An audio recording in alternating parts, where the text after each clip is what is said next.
Welcome to another Dark Nook video. Fans of cheesy 1980s horror movies are gonna love this one. One of my favorite movies when I was a kid was Ghoulies II, mainly because of this scene. You had nothing to do with it.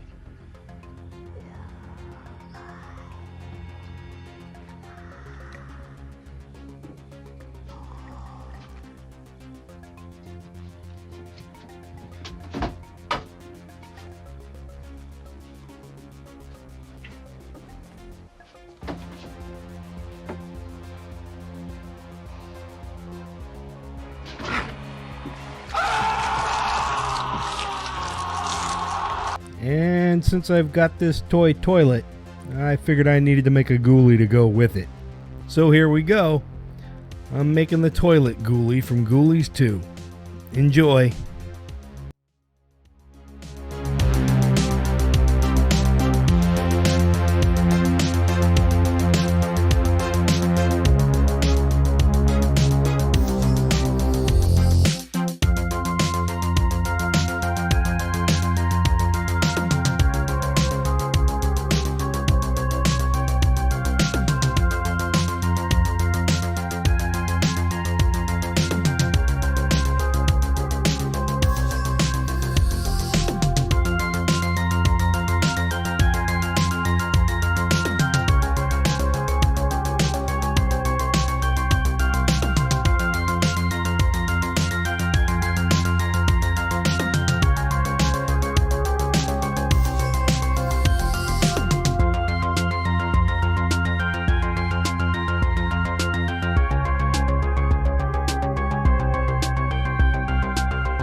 And here he is, all finished. If you like watching me make props or monsters, masks, and other special effects stuff, hit that like button, subscribe, and click that bell icon so you get notifications when I upload new content. If there's any projects you'd like to see me work on, or if you have any questions, feel free to add them to the comments below. And thanks for checking out my videos.